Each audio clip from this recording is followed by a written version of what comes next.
que vai falar um pouco da arte boironense. Aqui já temos a Clense, que já tem estudado a arte boironense, do Anselmo já conhece.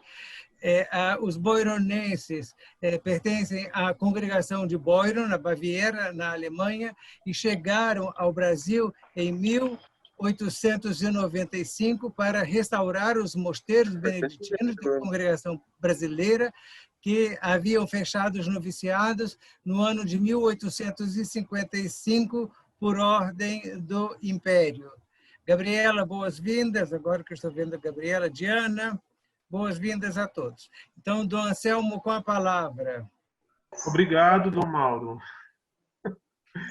Então, deixa eu abrir. Vou abrir aqui novamente o. Então, quero saudar a todos, quero agradecer primeiramente a Dom Mauro, não é? Por ter me convidado a participar dessa iniciativa, que no primeiro momento seria presencial, aí na Faculdade de São Bento, no Mosteiro do Rio de Janeiro, mas por conta da pandemia, não é? Então a gente vem para essa realidade virtual até que essa situação se normalize. Quero saudar a todos, né, que estão aqui. Alguns eu já conheço pessoalmente, outros somente por conta das nossas pesquisas acadêmicas. Quero saudar também o irmão Pedro, que está aí participando, não é, dessa parte mais técnica do seminário. E o tema que eu escolhi para apresentar, para colaborar nesse meio acadêmico, é um tema que eu já venho estudando há algum tempo, que eu comecei a estudar já na teologia, apesar de não ter sido meu objeto de TCC. Meu objeto do TCC da teologia foi os painéis aqui do mosteiro, os painéis boironenses que tem no capítulo e tem no refeitório. Mas sempre me chamou muita atenção o nosso cadeiral, o local onde nós rezamos as horas canônicas, o cadeiral que se encontra aqui na Basílica do Mosteiro, pelo fato dele ser ricamente decorado. Ele tem uma riqueza muito grande iconográfica, e eu sempre ficava olhando para ele e tentando decifrar os símbolos, tentando entender um pouco tudo que se desdobra, não é, nesse cadeiral. Ele é um cadeiral antigo, é um cadeiral que foi feito no século XIX. Infelizmente, no arquivo do mosteiro nós não temos dados sobre ele, pelo fato do irmão que o fez, o irmão Lamberto, ele ter pertencido ao grupo dos irmãos conversos do mosteiro, ou seja, eram aqueles irmãos que, dentro daquela estrutura, antes do Concílio Vaticano II, eles não eram considerados monges, né, devotos. Eles pertenciam a uma classe um pouco menor. Então, eu acredito que esse é o fato de não ter sido documentado tão ricamente o trabalho dele. Então, tudo que se sabe de irmão Lamberto é mais sobre a questão oral. Os irmãos mais antigos do mosteiro sabem do trabalho dele, e isso ficou registrado pela via oral, não pela via escrita. Então, nós temos fotos dele, temos registros dele, da passagem dele por esse mosteiro, mas não temos nada específico quanto ao seu trabalho, mas atribuída a ele a feitura desse cadeiral. Então, o tema geral dessa apresentação, como vocês podem ver aí, foi até Dom Mauro que me ajudou a construir um pouco esse tema, que eu estava em dúvida. Então, ficou do natural ao sobrenatural, um estudo do simbolismo retratado no cadeiral do Mosteiro de São Bento da Bahia. Então, aí nós temos, primeiramente, uma foto de irmão Lamberto, aqui ele, irmão Lamberto, e aqui o irmão Paulo Lachemayer, que era arquiteto e heraldista. Então, os dois pertenceram à mesma comunidade, Só que irmão Lamberto tem um detalhe.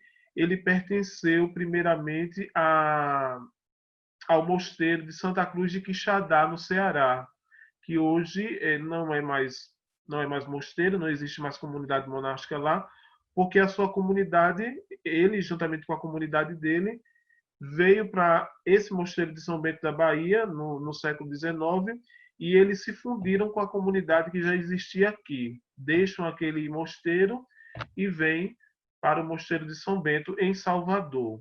Irmão Paulo fazia parte dessa comunidade, não fazia parte da comunidade de Quixadá, não. Mas os dois conviveram aqui no mosteiro.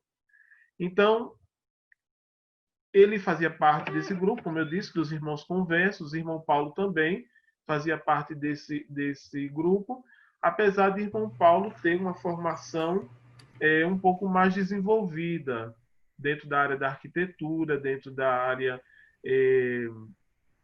da heráldica, né, dos brasões.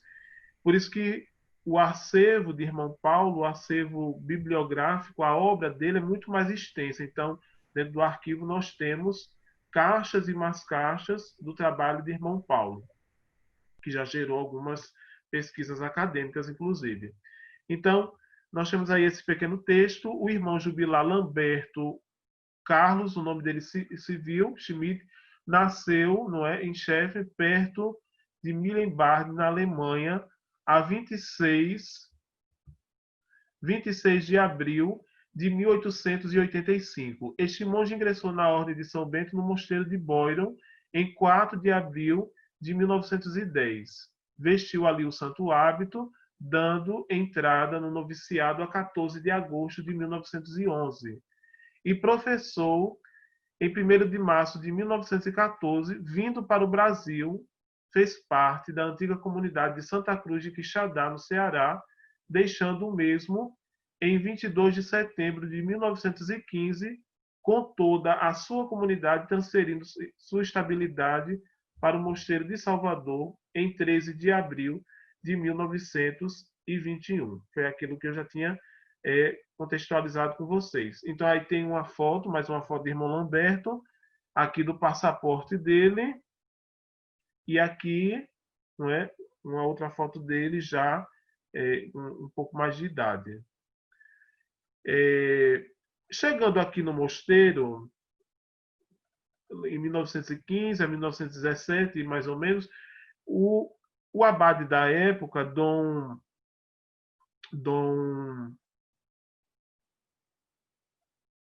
esqueci agora o nome dele, designou que irmão Lamberto teria que fazer um cadeiral novo para o mosteiro. Já existia um cadeiral antigo que ficava no coro alto da igreja, um cadeiral do século XVII. Mas esse cadeiral ele tinha descido para a igreja, estava na igreja, só que o abade queria um cadeiral novo, justamente para colocar esse cadeiral antigo na sala capitular. Então, o irmão Lamberto ele trabalhava com mármore. Nós estamos aí vendo essa foto do retábulo da Basílica, que é de mármore, não foi feito por irmão Lamberto, mas ele trabalhava com mármore. Tinha essa facilidade de trabalhar com mármore. Então, o irmão Lamberto ele pede que se arrume uma madeira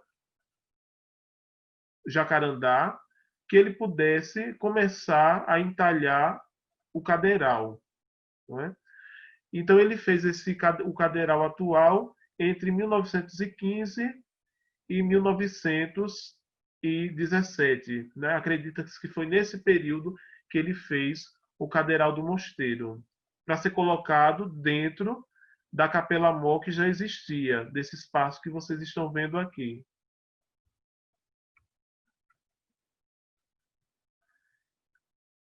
Antes de falar do cadeiral do mosteiro, que se encontra na Basílica, é importante que a gente saiba que existia referências, não é, para que esse cadeiral fosse feito.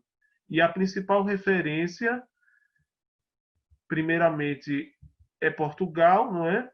Então nós temos aqui um detalhe do cadeiral do século XVII, então aí nós vemos o brasão da Ordem de São Bento, esculpido em madeira. Esse detalhe justamente é da cadeira do abade. Temos o detalhe também aqui da cadeira do abade, só que no mosteiro de Tibães. Então a gente vê uma certa semelhança, claro, tem suas diferenças por conta de estilo, por conta do local onde foi feito, também o artista que fez, que são outros, né, é diferente, mas tem as suas semelhanças. Veja que nas duas nós encontramos o brasão. Claro, aqui em madeira pura, talhada pura. Aqui talhada, mas policromada. Mas os elementos se repetem. A mitra, a torre, o leão, o báculo, o sol. Então vejam que os elementos se repetem, mas dentro de uma outra estrutura, com outros materiais. E aí eu fiz o recorte desse texto que se encontra no livro de Dom José Endres, A Ordem de São Bento enquanto Província, que ele diz assim: segundo as constituições da antiga congregação de São Bento de Portugal, cantar e rezar com a boca, em sintonia com o coração, era o principal ofício que Deus elegeu. Era o principal ofício que Deus elegeu os monges e os tirou do mundo. O cadeiral ou cadeiral do coro é o nome da fileira de assentos localizados no coro de uma igreja.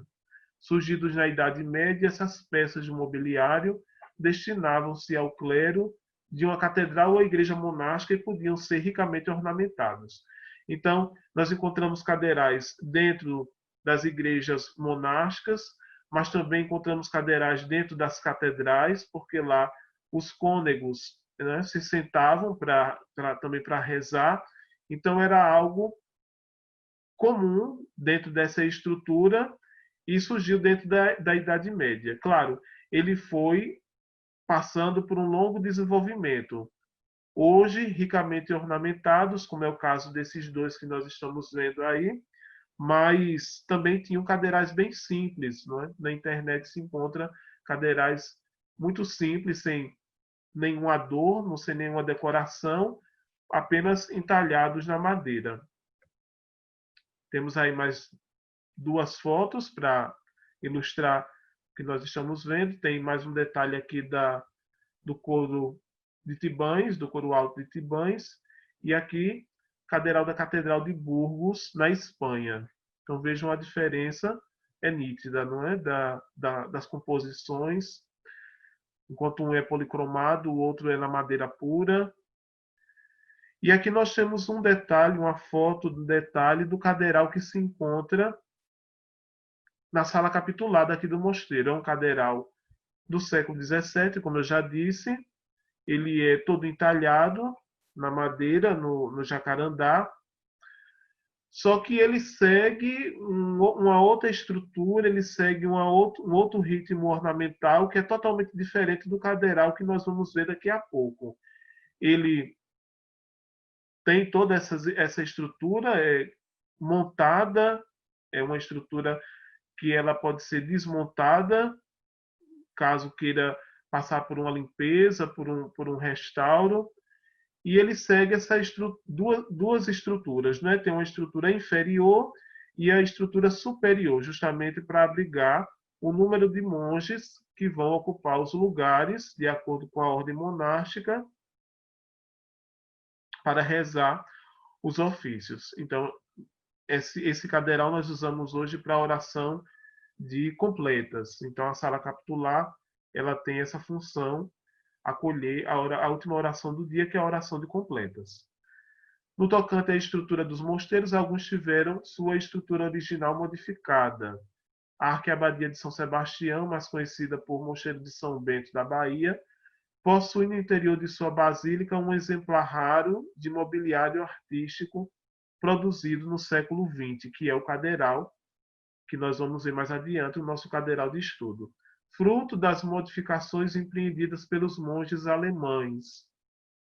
este cadeiral substituiu o antigo cadeiral colonial, que é esse que nós estamos vendo, do século XVII, que ficava no coro alto da igreja e que foram utilizados na Basílica até o início do século XX. Hoje encontra-se uso na sala capitular. Aqui nós temos a foto inteira do local do cadeiral do abade, na sala capitular. Então aí, como já vimos, tem o brasão da Ordem de São Bento na frente, ele é removível, pode ser retirado. Aqui o local onde o abade senta, aqui tem um local também para ele colocar os livros de oração, e a riqueza dos elementos ornamentais. Então, o brasão, como eu já disse, da Ordem de São Bento, volutas por ele todo, nós vemos as volutas que vão se desdobrando, não é? Tanto no brasão como aqui em cima, no coroamento da cadeira. Temos ramagens, sempre remetendo à natureza. E os escudos geométricos nas costas daquele que se senta é decorado com esses escudos geométricos. Aqui nós temos essa foto, porque parte desse cadeiral veio da Graça, da Igreja da Graça, onde também tem um antigo mosteiro. Então, lá tinha uma comunidade monástica, existia uma comunidade monástica lá que foi extinta, e depois Dom Paulo Rocha, ele trouxe boa parte do mobiliário e quadros, prataria, tudo para o Mosteiro de São Bento, de Salvador. Retirou do Mosteiro da Graça, já que não tinha comunidade, e trouxe para cá para salvaguardar e proteger esses objetos. Então aqui nós temos uma foto do tempo em que parte desse cadeiral era usado no Mosteiro da Graça pelos irmãos que lá viviam. E aqui nós temos o nosso cadeiral de estudo, uma foto do nosso cadeiral propriamente dito. Então, já vemos nessa foto o quanto ele é totalmente diferente do anterior, do século XVII. Ele foi totalmente feito pelo irmão Lamberto, né? A madeira foi cortada, foi entalhada, então houve uma mudança de estilo totalmente em relação ao antigo cadeiral. Lembrando que essa mudança de estilo dentro da Basílica é muito regular, é muito própria, porque a Basílica ela era barroca, depois ela tem uma mudança muito forte para o neoclássico, e hoje na Basílica nós encontramos vários estilos, se assim eu posso dizer, neoclássico, barroco, o seu paravento, e renascentista com a cúpula. Então, é um conjunto, não é, de elementos. E irmão Lamberto ele usou de referências decorativas. A gente percebe, estudando o cadeiral, se percebe que ele usou 3 tipos de referência decorativa. A primeira foi o retábulo da Basílica. Ele transferiu muitos elementos que existem no retábulo da Basílica para o cadeiral, para este cadeiral. Ele reproduziu aquilo que é reproduzido no mármore, ele reproduziu na madeira. Também ele deve ter tido acesso, provavelmente, isso é tudo muito assim certo, porque, como eu disse, não tem uma documentação que comprove, mas ele deve ter tido acesso também a algum bestiário lido alguma coisa em relação à Idade Média, porque dentro dessa estrutura, dentro da temática do cadeiral, a gente vai recorrer muito a ilustrações de próprios bestiários da Idade Média. Mais à frente a gente vai ver isso quando eu for falar sobre a temática do cadeiral. E ele tem uma organização conventual, isso é claro, porque cada lugar do cadeiral é destinado a um irmão que ali senta para fazer suas orações, não é? A oração das horas, as horas canônicas. Então, o abade, o prior e o subprior têm seus lugares próprios dentro do cadeiral, eles não só se mudar, não é? Só se sair da ordem monástica, mas os irmãos seguem uma ordem monástica E aí essa ordem ela vai mudando ao decorrer dos anos ou ao decorrer dos dias, não é? Então, os irmãos eles ocupam sempre o mesmo lugar no tocante à estrutura. Então, falando sobre essas referências que eu falei de irmão Lamberto, é, a temática principal do cadeiral é a árvore da vida. Aquela, voltamos para o Gênesis, não é? É aquela árvore cuja Adão e Eva comeu do fruto e comendo daquele fruto eles romperam, não é, com a obediência a Deus. Então esse é o grande sentido do cadeiral, é mostrar a obediência do fiel, daquele do batizado, a confiança em Deus e por meio dessa confiança se vencerá o mal. Então, nós vemos que essa temática da árvore da vida se repete em algumas outras culturas. Dentre elas, aqui eu trago essa imagem da árvore da vida, num estampado em seda do período islâmico inicial, Museu Nacional do Irã, em Teherã. Então, aqui a gente vê, dá para ver um pouco, tem uma árvore, tem dois leões ou dragões, e esses dragões sempre vão representar a figura do mal. Aqui nós já vemos aquilo que eu falei, questão do bestiário. Duas figuras, que podem ser duas figuras aparentemente que não pertencem ao lado bom, ao lado cristão, mas pertencem a um lado negativo. Então, aqui nós temos a árvore da vida, trazendo já para um lado mais medieval, um escrito medieval. E essa árvore, ela é chamada dentro de um contexto, dentro da Índia, a árvore na Índia, é o Peridexon, cujo seu fruto, todo ele é doce, muito agradável às pombas, e elas deleitam-se nele e vivem na árvore, alimentando-se dele. O dragão é o inimigo das pombas. Tem medo da árvore, da sua sombra, na qual as pombas moram, e não consegue aproximar-se da árvore ou da sua sombra. Se a sombra vai para o ocidente, o dragão foge para o oriente. E se a sombra vai para o oriente, ele foge para o ocidente. Se acontecer que uma pomba saia da árvore ou da sua sombra, o dragão mata. Então, isso é uma linguagem não cristã, mas uma linguagem pagã. Mas convertendo-se para a linguagem cristã, o dragão é a figura do mal, é a figura do diabo, de Satanás. A árvore é o lugar da graça de Deus, onde as pombas, os cristãos, se defendem e lá se alimentam dos sacramentos. Nós vamos ver isso mais adiante. Então, aqui nós temos um detalhe do espaldar do cardeal, são justamente essas partes divisórias que dividem cada lugar onde os irmãos irão ficar. Ele tem essa temática da árvore da vida, como eu disse, é central, mas ele é decorado também com motivos florais, a natureza é bem presente, frutos que vão se desdobrando, o trigo também remetendo-se à Eucaristia, a esse alimento, cujas pombas, representando os cristãos, se alimentam para alimentar justamente a sua fé. Então, como eu disse, irmão Paulo ele vai copiar os elementos do retábulo. Então, aqui nós temos um pormenor de uma das colunas do retábulo. Então, aqui nós vemos a figura do dragão, a árvore se desdobrando aqui, e aqui em cima os pombos se alimentando dos frutos. E aqui, mais uma vez, agora no trabalho de irmão Lamberto. Então, o dragão, ele também se alimenta de um fruto, e nós vamos ver o significado. E aqui a árvore, o pombo se alimentando da uva ou então do trigo. Então, se remetendo à Eucaristia, o fiel que se alimenta da Eucaristia, a Eucaristia que fortifica o fiel.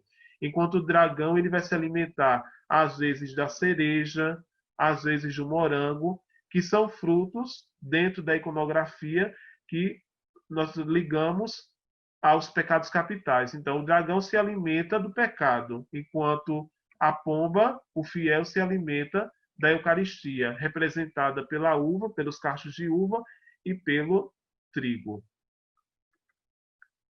Aqui nós temos mais um detalhe. Essa árvore da vida dentro do cadeiral, ela vai se desdobrando em vários painéis. Às vezes muda um pouco o dragão, mas é o mesmo significado. Aqui nós já temos a decoração no cadeiral do prior. Então nós temos aqui o dragão. Vejam que ele está com o morango na boca, também está com a cereja, frutos relacionados ao pecado, ao mal, enquanto as pombas continuam se alimentando da uva e o trigo aqui em cima. Mais uma vez, representando a Eucaristia. Mais uma vez aqui a representação deles. Agora o dragão aparece aqui. Além de estar com a cereja, ele está com a serpente na boca. Lembrando que a serpente é símbolo do mal. Mais uma vez aqui o dragão, agora com a outra estrutura, né, com um outro modo, mas continua com a mesma fisionomia, não é assustadora. E se alimentando da cereja, né, o pecado. Aqui nós temos ele novamente com o morango. E aqui nós temos os pavões. Pavão, que significa a beleza do paraíso. Mais uma vez, aqui essas figuras fantásticas, né? E representando justamente o dragão, mais uma vez. Aqui a cereja, aqui em cima, sobre a cabeça dele. E uma diversidade de flores também aparecem no cadeiral. Eu fotografei algumas, representando justamente o cristão que floresce, né? O cristão que floresce se ele luta, se ele combate contra o mal, se ele não cai dessa árvore e não é devorado pelo dragão, então ele começa a florescer. Esse sacramento, o pão, o trigo e a uva, o sacramento da Eucaristia que ele se alimenta, faz com que a sua fé floresça. Então vejam que a diversidade de flores que vão aparecendo ao longo da temática da catequese desse cadeiral. Interessante que no cadeiral, na decoração do cadeiral do abade, aparece esse símbolo, que não é que é o monograma de Cristo, o PX, o alfa e o ômega, não é? Remetendo à figura de Cristo. Vão aparecendo esses símbolos cristãos. E aparece duas vezes essa rosa, juntamente com as pombas se alimentando do trigo. Agora aqui eles já se alimentam do trigo, enquanto eles, nas outras fotos anteriores, eles se alimentavam das uvas, agora aqui eles já se alimentam do trigo. E justamente o Pax, que é uma saudação muito cara, não é, aos beneditinos. E essa expressão, salmodiar sempre, não é? Sempre a salmodia deve ser contínua dentro do coro, deve ser sempre constante. Aqui nós temos os dois coroamentos aqui da cadeira do abade. Então tem o brasão do mosteiro da Bahia, de Salvador, o PX, alfa e ômega, mas vejam o detalhe, não é o X, ele é decorado com as flechas, justamente remetendo ao padroeiro da igreja, que é São Sebastião, que não foi martirizado com flechas, mas é a primeira tentativa de martírio, não é? Foi com as flechas. Depois São Sebastião vai ser jogado, não é, numa vala e lá ele morre. Mas a simbologia que é mais difundida são as flechas. Então, o irmão Lamberto colocou aqui o PX e colocou as flechas justamente para relembrar, não é, o martírio de São Sebastião. A torre que permanece do brasão da ordem, permanece a torre, a mitra, não é, o poder abacial juntamente com o báculo, e aqui o ora et labora, que é o lema, não é, muito comum da ordem de São Bento, o orar e trabalhar, não é? E aqui o coroamento do cadeiral do prior é o Espírito Santo E interessante que irmão Lamberto, pelo fato de ser é, alemão, ter vindo do Mosteiro de Boiro, como nós vimos, e como o Dom Mauro falou sobre a reforma boironense, ele retrata um pouco, não é, um estilo boironense. Então esse Espírito Santo, ele lembra muito o Espírito Santo que é retratado em algumas pinturas boironenses, sempre assim com as asas abertas, não é, vindo ao encontro. É muito comum dentro das pinturas boironenses esse Espírito Santo com as asas abertas, assim imponente, não é? E as guirlandas também vão estar acompanhando a decoração nos coroamentos. Nós vamos ver mais adiante os coroamentos dos irmãos. A guirlanda que representa a prosperidade daquele que segue, não é, a caminhada cristã. E dois painéis chamam a atenção nos cadeirais. Esse aqui no cadeiral do lado do abade, do lado da cadeira abacial, que é justamente o brasão da Ordem de São Bento, aqui representado. E aqui, do lado do prior, a medalha de São Bento. Então, aqui nós vemos a medalha de São Bento, não é, com a oração que vem escrita de exorcismo. Então, aqui a figura do corvo, relembrando o milagre de São Bento. E a serpente que sai do cálice, não é? O mal. A bênção de São Bento sobre o cálice envenenado. Então, a serpente simboliza esse veneno, o mal que ali estava. E aqui nós fiz um recorte do coroamento dos lugares dos irmãos, onde os irmãos se assentam. Então, todos esses locais eles são coroados com esses 4 símbolos, não é? Com essas 4 figuras que têm um significado muito rico. O primeiro, então aqui nós temos um emblema, não é? É um emblema com o coração flamejante, a cruz e a âncora. E eu acredito que irmão Lamberto ele se remeteu às 3 virtudes teologais que estão representadas no coroamento do retábulo: a fé, a esperança e a caridade. O coração, a caridade, aqui. O coração, a caridade, por isso flamejante, não é intenso. A cruz, a fé, e a âncora, a esperança. Então, esse emblema justamente ligando às virtudes teologais. Aqui nós temos esse livro aberto e vocês, claro, vocês não conseguem enxergar aí, mas dá para ver que tem alguma coisa escrita, não é, no livro. Então, é justamente o início do prólogo da regra de São Bento. Escuta, filho, os preceitos do mestre e inclina o ouvido do teu coração. Então, irmão Lamberto ele escreveu o início do prólogo da regra de São Bento aqui nesse livro. A gente chegando bem perto, a gente consegue ler, né, o início do prólogo da regra de São Bento. Aqui nesse outro nós temos mais um emblema e o PX, né, significando justamente o monograma de Cristo, significando Cristo. Era um monograma muito caro na igreja primitiva, não é? Os cristãos perseguidos.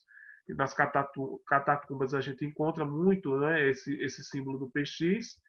E aqui nós temos o cálice, os cachos de uva, o trigo, remetendo justamente à Eucaristia, o sacramento máximo, não é, da igreja, a Eucaristia.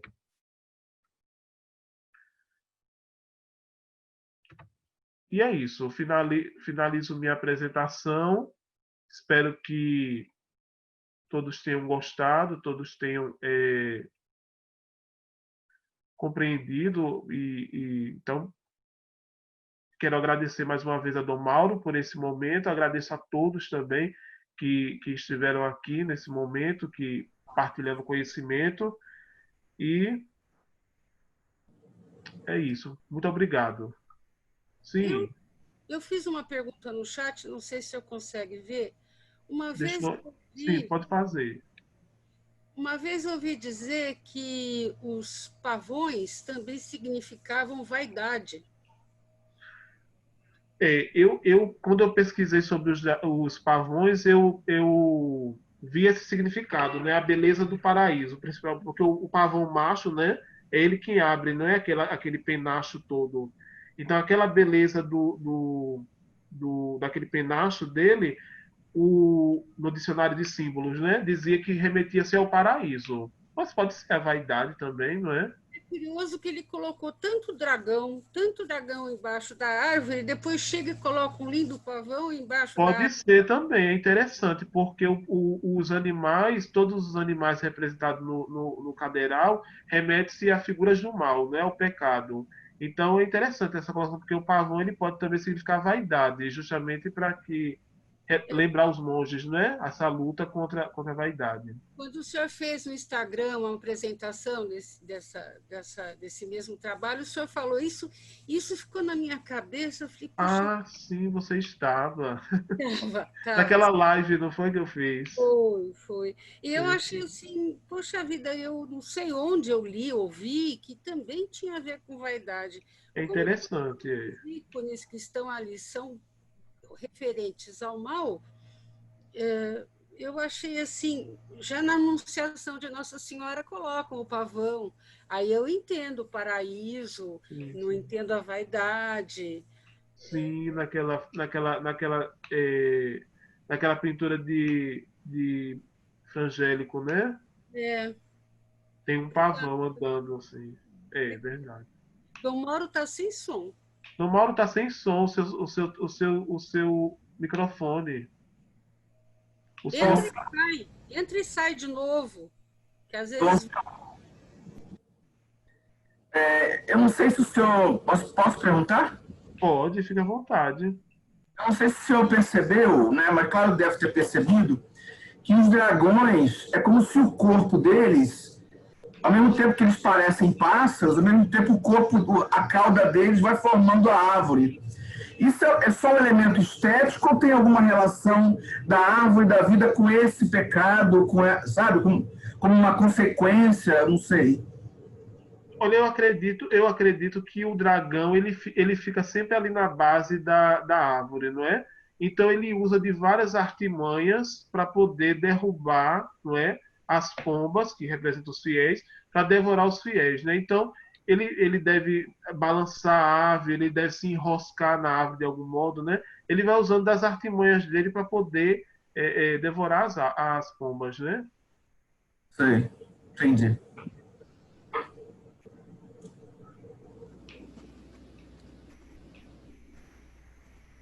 Eu reparei também que numa dos cadeirais que tem a mitra, tinha as cruzes, lembravam cruzes da ordem dos Cavaleiros Templários. A cruz é muito parecida. Tem alguma relação, já que os Templários seguiam a Ordem de São Bento, a Ordem de Cristo seguia a Ordem de São Bento? Tem alguma relação? Não, é só uma composição estética.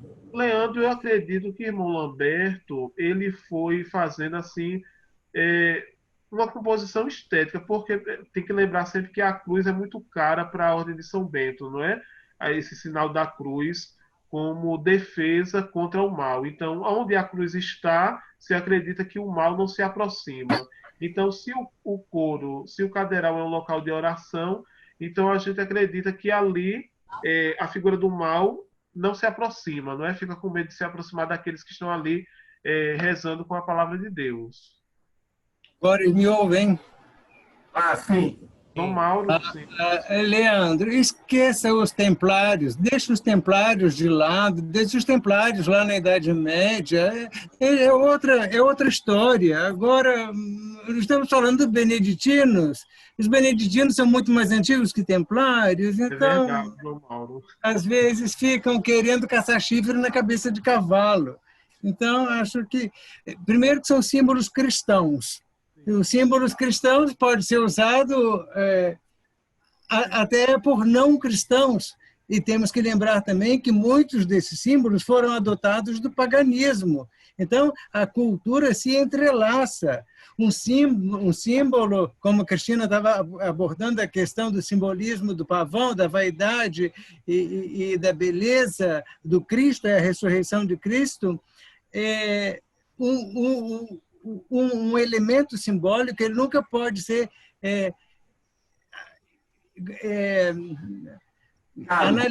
analisado isoladamente, ele tem que ser analisado no seu contexto. Então, o que estamos falando do pavão, temos que usar o pavão num contexto.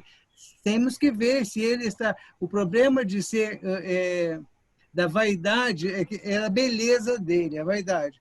E o ponto fraco do pavão são os pés que são acinzentados, que são sem brilho. Enquanto tem uma plumagem tão exuberante, tem os pés tão pobres. Então, isso é uma contradição.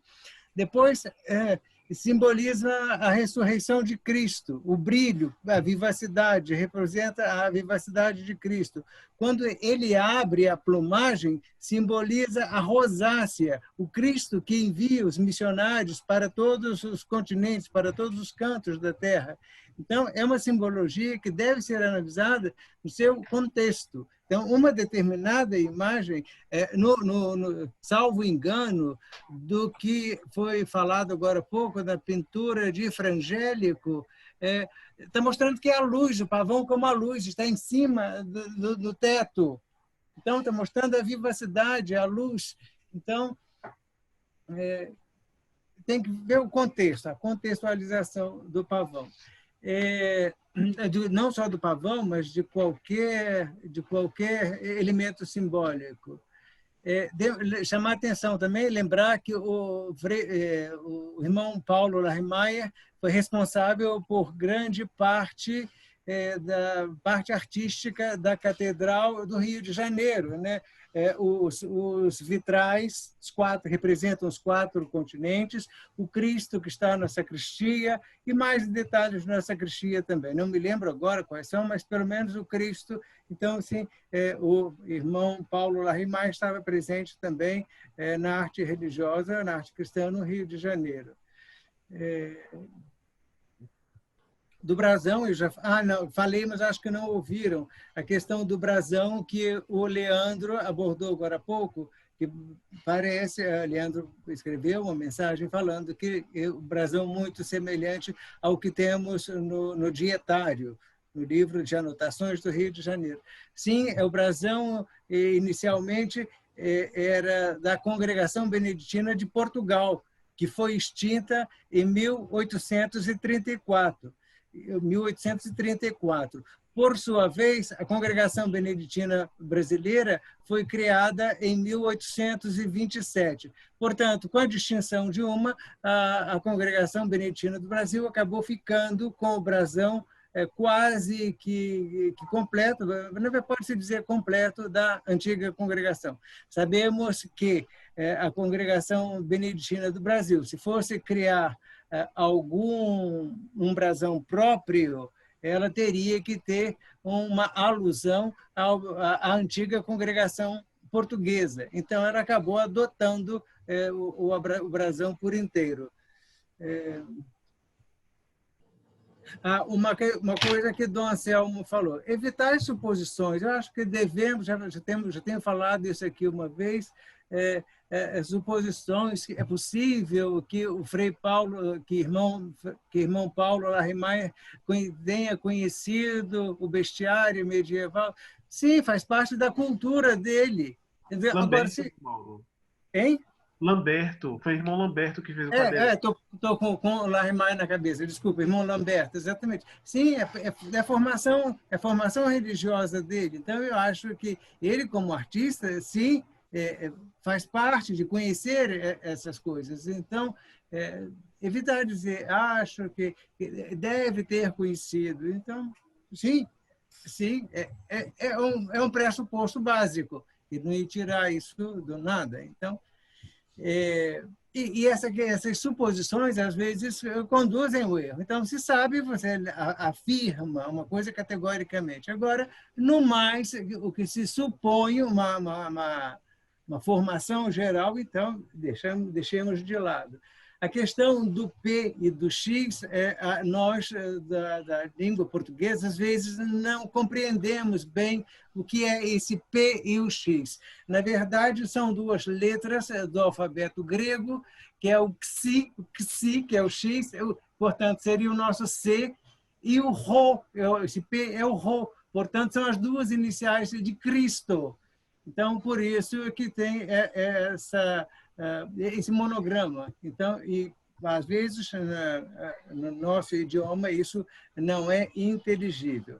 Depois temos que lembrar também quando o Dom Anselmo falou das 3 virtudes teologais, fé, esperança e caridade, e veja como ele se inspirou nesse coração flamejante da devoção de Santa Gertrudes, que foi uma monja medieval, com quem nasceu a devoção ao Sagrado Coração de Jesus, que é um coração diferente do coração representado na devoção de Santa Margarida Maria Alacoque, enquanto o coração da iconografia de Santa Gertrudes é um coração de Deus, do homem, de Jesus, que deseja a salvação. Por outro lado, é o coração do próprio homem que deseja que arde de desejo para o encontro com Deus, e ao passo que a devoção de Santa Margarida Maria Alacoque é uma devoção do século XVII, portanto, depois da separação da Igreja, depois da reforma luterana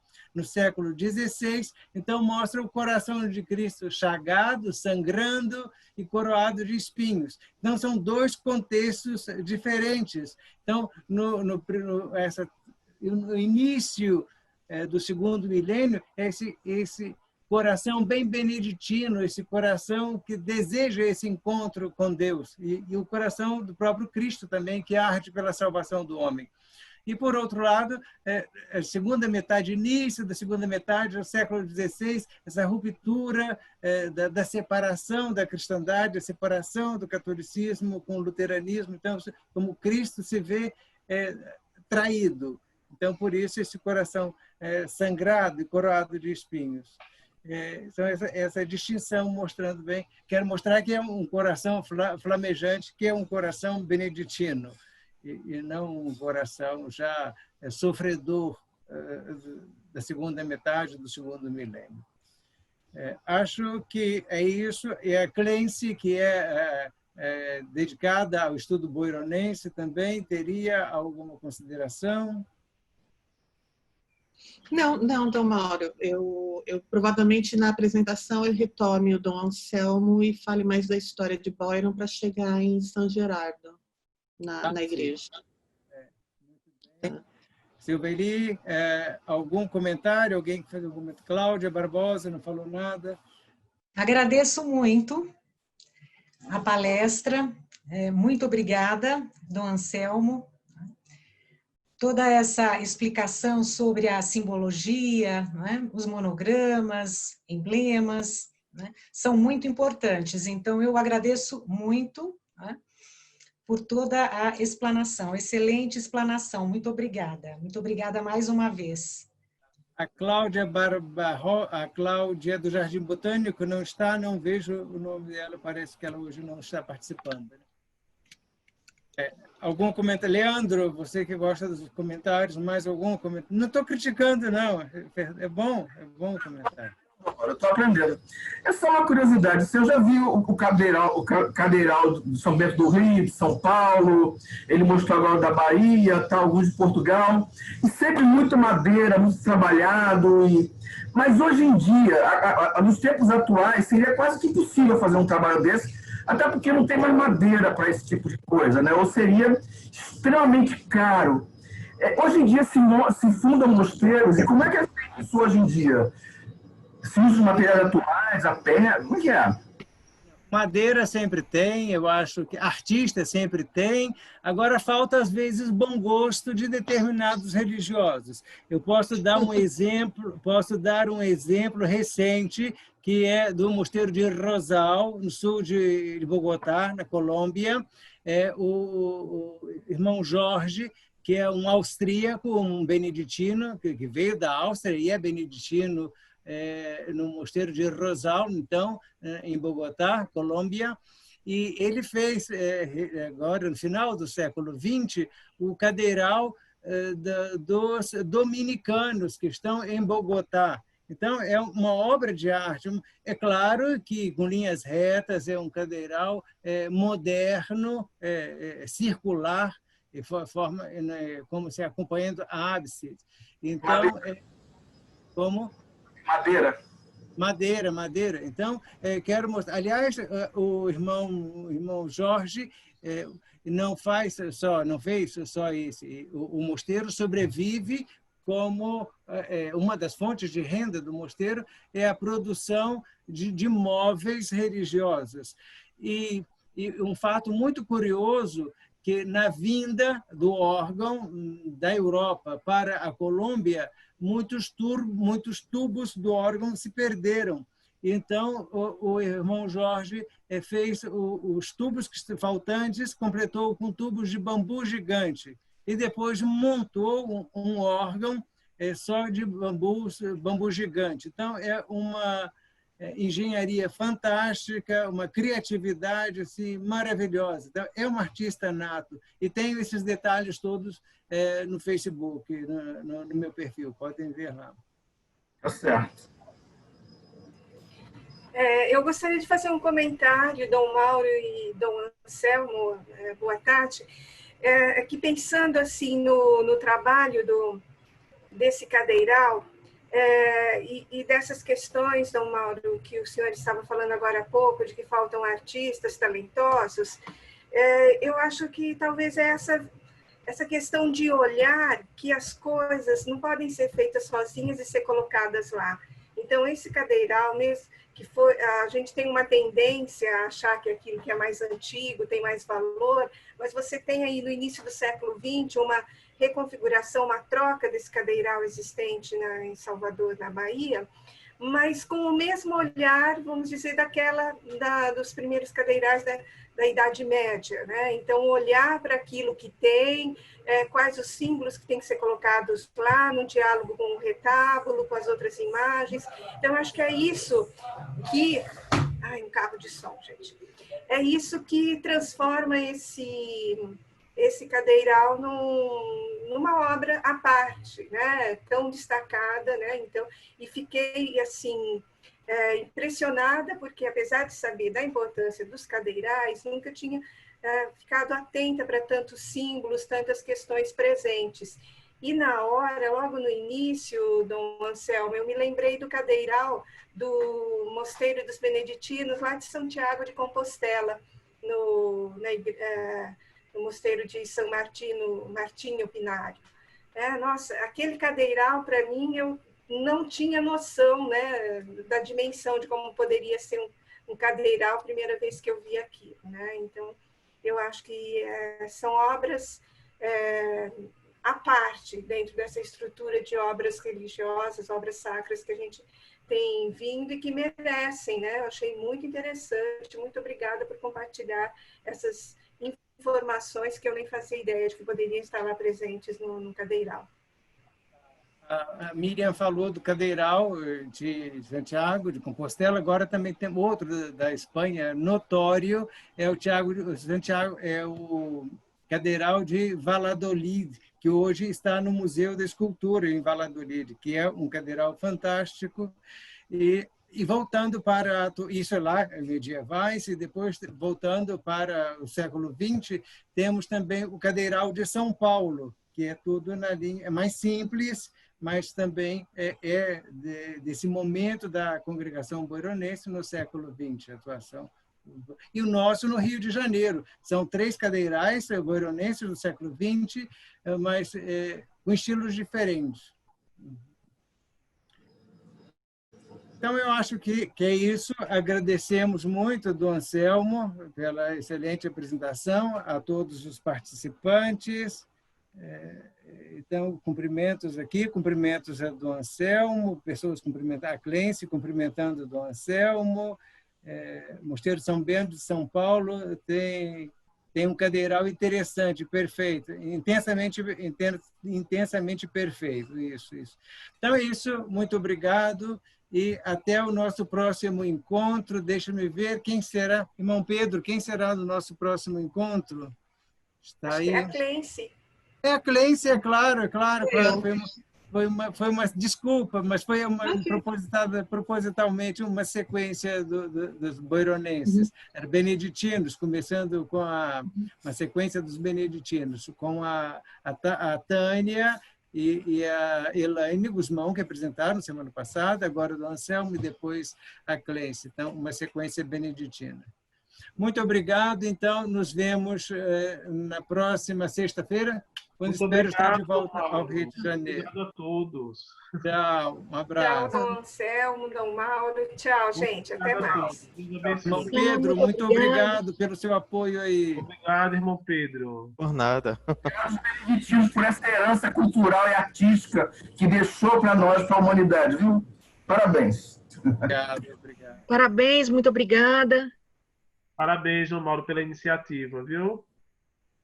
Tchau, Cláudia. Obrigada. Muito obrigada. Tchau, Silveli. Tchau. Obrigada pela oportunidade. Tchau, boa tarde.